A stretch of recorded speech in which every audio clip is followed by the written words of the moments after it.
Rachel, thank you so much for being here and for donating your time today. Really grateful to you. Thrilled to be here. If I can help and one person make fewer mistakes than I did along the way, this will be worth it.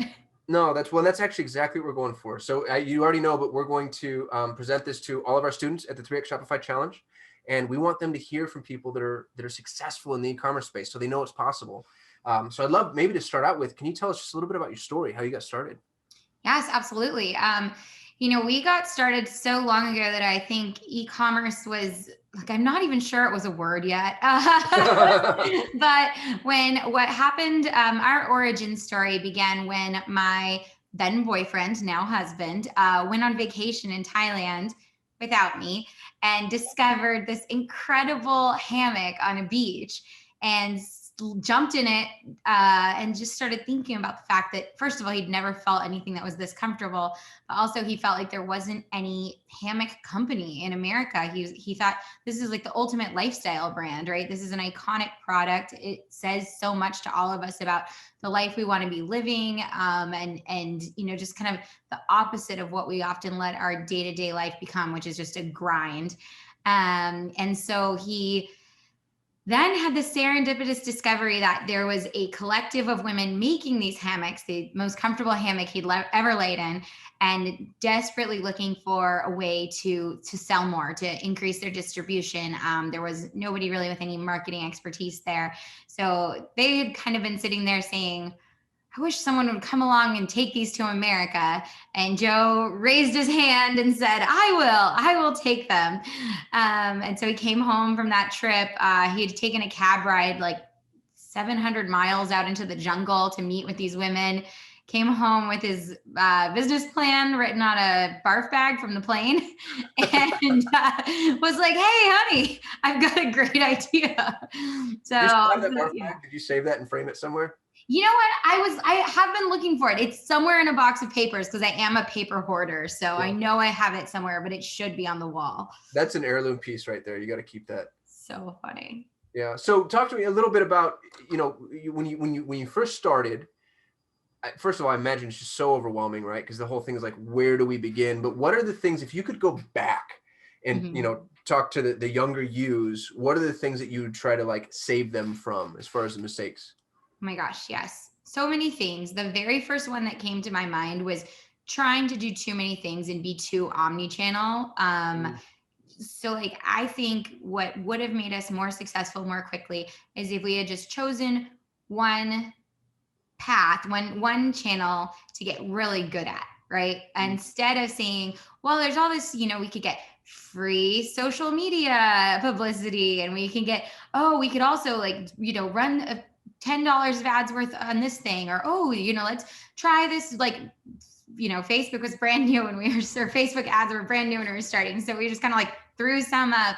And I think if I could go back, I would say let's just find a channel that really works for us. Maybe that is it selling through Instagram, maybe it's wholesale, maybe there's a bunch of different things that could be the one that work for you, but really honing in on one area to test out. And you don't have to go all in on that. You could just test and figure out if that's going to be the one that fits for you, right? For early stage entrepreneurs, especially for those with limited budget, which of those channels work the best for you initially?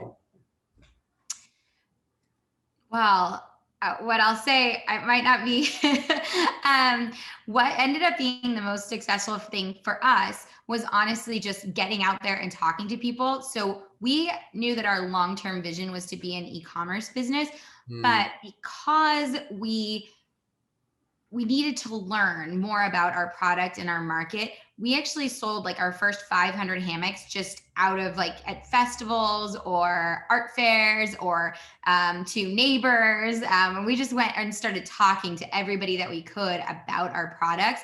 And that was kind of our version of an MVP. We went out and then we took the things people said when they got in the hammock and turned that into our marketing language. Brilliant. Yeah. And so that's to this day, the attributes that we talk about in our sales, we're saying this is ridiculously comfy. This is shockingly soft. Those are things customers said when they got into the hammocks, or potential customers said when they got into the hammocks. And then we use those to sell the next batch of people. I love that. And you know what I love about it too, is everybody we all have these dreams of being like internet, business moguls, and everybody wants to instantly go scale a business. But what I'm hearing is like, hey, test before you automate. Hit feet on the street, like go meet the people that you're going to sell to. That's how you can position yourself to be able to scale in the future. That's where you're going to find out what's the hole in the market, right? Like one of the things we heard again and again as we were getting started was, oh, I used to have a hammock, but I never hung it up. And so we leaned hard into hanging content and making it really easy. We send every hammock with a guide, a 12-page guide that makes it easy to hang it absolutely anywhere. But we wouldn't have known that from us. It seemed pretty intuitive. So that type of thing.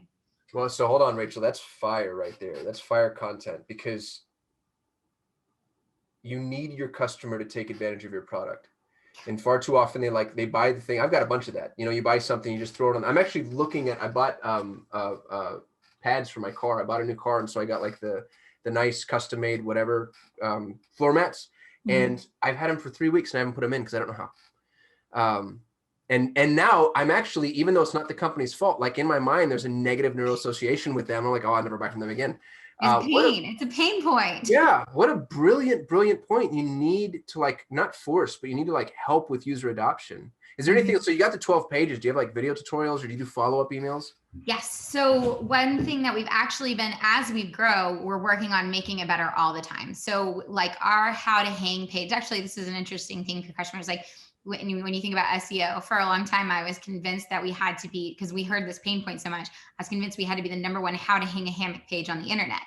Well, now we are, but it's the lowest revenue driving page of our website. That's so funny.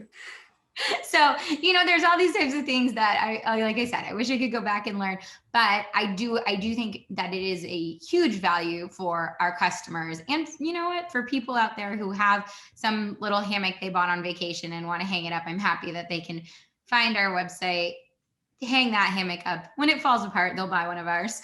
Yeah, sure. Well, and you do a lot in the way of service too. I think your business has a pretty heartfelt approach to other things as well. Do you want to talk a little bit about your empowerment and some of the stuff that you do for your weavers? Yes. So for me, Joe was really excited about the hammock side of things. And the way he roped me in was with the women's empowerment side. So we are, Yellow Leaf is a social enterprise. We're a Best for the World B Corp. We are completely dedicated on the mission side to just creating good jobs for moms. And we define that as like flexible work, safe work, and work that pays a middle-class wage. So all of our weavers have gone from earning less than $1 a day for their whole family working out in slash and burn fields to being like paid the equivalent of what a college-educated teacher would make in their region of Thailand. No way. So going from the very bottom of the pyramid, like extreme poverty, families, with malnutrition, and darker things, and just getting them all the way up where the kids are, the first moms now are paying for their kids to go to college based on their hammock earnings. So they're solidly middle class. They're not worrying about where their next meal is going to come from or where the next year of income is going to come from. That's unbelievable. How many weavers do you have? We have over 250 full-time weavers. Stop it. Yeah. That's so impressive, Rachel. Thank you so much for that. That's amazing. You just made my day. Thank our customers for giving us the language to talk about these things, because I think if you do have a business with a mission, I think it's really important to realize that your mission isn't what sells your products. And so you have to find the way to make your find your USP or unique selling proposition and make your mission the cherry on top of it. So for us, it's that these beautiful, intricate weaves that we have can't be replicated by hand, or by a machine. I mean, they can only be woven by hand. But there's also other benefits to it, like being an artisan enterprise, you're more nimble on turning around like a custom order, or you could work with a retailer when they think, oh, well, we would be looking at spring 2023, and we're like, no, we could send you 100 units and just test it out, Yeah. So that kind of thing. It's very different. You have to find the thing that makes it worthwhile to the customer, because the mission is a nice to have, but not a must have for people. Sure. But when it becomes, between the decision of you and somebody else, and maybe all of the things are more or less equal, I'm going to go with the company that has a mission driven purpose. Well, no other hammocks are equal to ours. That's, of course, I misspoke them all the way and say there's no way that that could even be true. But 250 families, like that's what an amazing impact you've had on the world. That's awesome. And it's just growing. Like we have more weavers trained up, ready to roll. So the more hammocks we sell, the more women we can empower, and the more kids that we can just build a brighter future for. Yeah, that's amazing. And your business is, I mean, you're scaling to really significant degrees. I see the numbers and y'all are like, you're crushing it. I'm laughing because I literally just put in an order with our label company, and I thought I'd ordered enough labels to get us to October, and it turned out I'd got enough labels to get us to the end of May. It's May 5th. That's a really good problem to have. That's awesome. Yeah. Tell me a little bit about your advertising. That's what we want to teach people to do. We want to teach them how to run Google Ads. Mm-hmm. Where does Google land in your overall marketing schema? Because I know there's other things. And then how do you feel about it? Like, how reliable is it? Or if there are things that are preferable? And please don't protect us by any means. If you're just like, you have to be on Amazon, like I want my students to know that. I think so.